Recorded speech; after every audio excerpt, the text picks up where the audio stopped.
Welcome to this explainer. Okay, today we're doing something a little bit different. We are conducting a vital cybersecurity threat assessment, but not for your computer network. No, we're looking at the ultimate operating system, the human brain. Based on the frankly mind-blowing research of psychologist Dr. Robert Cialdini, we're going to explore how our brain's automatic, hardwired shortcuts are being constantly targeted by compliance professionals. Think of these folks as social hackers. They're using what are essentially zero-day exploits to completely bypass your rational defenses. It is a fascinating and honestly slightly terrifying look at the vulnerabilities built right into our psychology, and more importantly, how we can actually patch them. Okay, let's dive into this with an incident we'll call the turquoise hack. Picture a jewelry store in Arizona, right at the absolute peak of tourist season. The owner has this beautiful case of turquoise jewelry, but it is simply not selling. I mean, she tries everything. She moves the display, she pushes her sales staff to sell harder, nothing works. So finally, right before leaving on a buying trip, she leaves this exasperated, hastily scribbled note for her head saleswoman.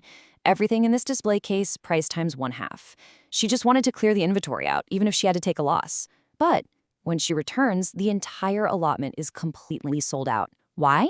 Because the saleswoman misread that messy 1/2 as a 2. The jewelry sold out at literally twice the original price. This wasn't some economic miracle. This was a cognitive glitch. So, to make sense of this cognitive anomaly, we have a strict debriefing itinerary today. First, we'll examine the breach. Second, we'll look at the source code. Third, we'll map out the zero-day social exploits. And finally, we'll upgrade your mental firewall. Starting off with Section 1, the breach, a glitch in the matrix. Why in the world did those well-to-do vacationers bypass all critical analysis and just automatically pull the trigger on a higher price? Well, behavioral scientists call these automatic routines fixed action patterns. Think of them as legacy shortcut scripts installed way deep in our brains. Cialdini describes this as click, whir. Click, the trigger happens. Whir, the automatic behavior sequence rolls out, kind of like a tape playing in your mind. You see, we're all running an incredibly complex, constantly overloaded operating system. To save processing power, we have to rely on these blindly mechanical patterns. We literally do not have the time, the energy, or the capacity to process every single detail of every single decision we make every day. So those tourists, they just fell back on a pre-programmed stereotype that has usually served them pretty well. You get what you pay for. Price became the single, solitary trigger for quality. And this brilliantly illustrates how closely we share these mechanical vulnerabilities with the animal kingdom. Take the mother turkey. She's a fiercely protective mother, right? But her maternal instinct is entirely controlled by one single trigger feature, the cheep, cheep sound of her chicks. Animal behaviors discover that if you take a stuffed polecat, which is the turkey's natural mortal enemy, and pull it toward her on a string, she will viciously attack it. But if you put a small tape recorder inside that fake polecat playing the cheep, cheep sound, she won't just stop attacking. She'll actually gather her mortal enemy underneath her wings to nurture it. The second you turn the sound off, she attacks it again. The human shopper reacting blindly to a high price tag is running the exact same kind of mechanical tape. That brings us to Section 2, the source code. Why exactly are we wired with such an easily manipulated vulnerability? The short answer is survival in an endlessly complex world. But to show you just how deeply embedded this survival code is, let's look at Harvard psychologist Ellen Langer's famous Xerox experiment. People were waiting in a long line to use a copy machine. When a researcher asked to cut the line saying, "Excuse me, I have 5 pages. May I use the Xerox machine because I'm in a rush?" 94% of people complied. When she dropped the reason and just asked to use the machine, compliance dropped down to 60%. Fair enough. But here's the exploit. When she asked, "May I use the Xerox machine because I have to make some copies?" a completely meaningless reason that literally just states the obvious, a staggering 93% of people still complied.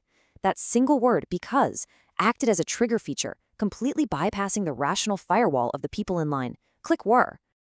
All right, Section 3, zero-day social exploits, the threat actors.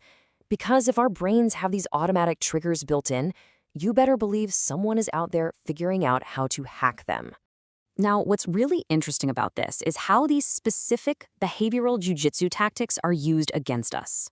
Just like in actual physical jujitsu, these exploiters aren't using their own brute force. Instead, they use the power of natural principles already present inside us, like gravity or momentum, to manipulate us without it even looking like manipulation. For instance, a free sample triggers the reciprocation instinct, which leads to an obligation to buy. Canned laughter on a terrible sitcom triggers social proof, leading to blind conformity. A uniform triggers the authority exploit, resulting in strict mechanical obedience. Let's look a little closer at some of these incredibly potent weapons. Take the reciprocation exploit. This rule states that we feel deeply obligated to repay what someone else has provided for us. And it's so powerful, it can override logic, self-interest, and even immense time gaps. Back in 1985, Ethiopia was suffering from profound famine and civil ruin. Yet native officials of the Ethiopian Red Cross sent a $5,000 relief donation to Mexico to help victims of a recent earthquake there. Now, why would a starving, ruined nation send money away? Well, because in 1935, half a century earlier, Mexico had sent aid to Ethiopia when it was invaded by Italy. The cultural conditioning to reciprocate was so overwhelmingly powerful, it transcended extreme poverty and 50 years of history. Then we have the commitment and consistency exploit. Our brains desperately want our actions and our beliefs to align. At a racetrack, researchers found that 30 seconds before a bettor places their money, they're tentative, they're uncertain. But the absolute second that transaction happens, the point of commitment, their brains automatically rewrite their reality. Just 30 seconds after placing the exact same bet on the exact same horse, they suddenly become highly confident and optimistic. The commitment forces the brain's consistency tape to play, justifying the choice and completely shielding them from the mental labor of having to second-guess themselves. Another staggering vulnerability is the contrast principle. This dictates that if a second item is fairly different from the first, we're going to see it as way more different than it actually is. And this is exactly how political operatives literally tricked themselves into the Watergate scandal. G. Gordon Liddy initially presented this absolutely absurd, highly risky $1 million espionage plan. After it was obviously rejected, he eventually retreated to a $250,000 plan. Now, in isolation, a $250,000 untraceable cash burglary was insanely risky and frankly stupid. But anchored against the $1 million proposal, it suddenly looked reasonable, like a concession. As Jeb Stuart Magruder later wondered, how could we have been so stupid? Well, they were hacked by contrast. And perhaps the most terrifying exploit of all is authority.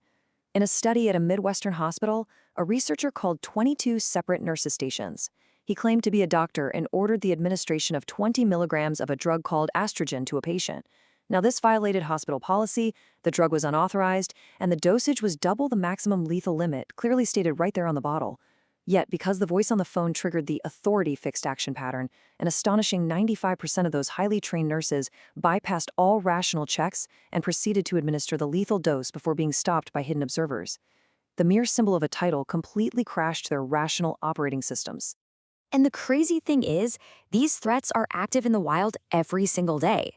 The scarcity exploit makes us frantic to acquire things just because they're limited. Everything from wanting exclusive access to a newly built Mormon temple to a woman literally giving up her $2,800 Louis Vuitton bag just to move up 2 spots in a line for the iPhone 5. The liking exploit uses the social pressure of friendship to sell plastic containers at Tupperware parties. And the association exploit is so deeply wired in us that local weathermen are regularly threatened with physical violence just for reporting that a tornado or a flood is coming. People automatically link the bad news with the messenger. All right, bringing us to Section 4, upgrading your mental firewall, the patch protocol. How on earth do we take back the controls? Well, the very first thing we have to accept is that we cannot just delete our shortcut code. The vast majority of our decisions actually require these automatic shortcuts just so we can function in a hyper-complex world. I mean, if we analyze the deep pros and cons of every minor daily choice, we'd stand entirely frozen.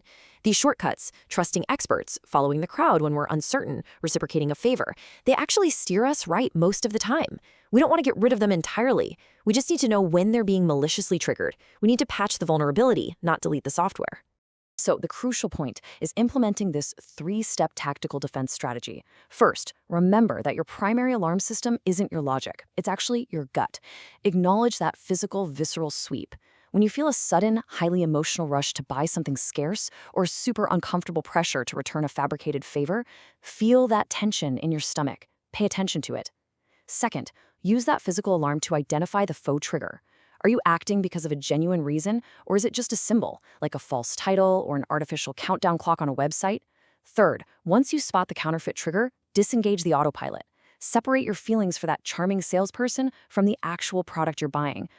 You possess the most advanced computational hardware on the planet.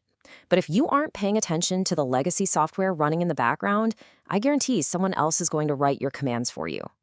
Take a really hard look at the commitments you're making, the authorities you're blindly trusting, and the urgent sales you're rushing into.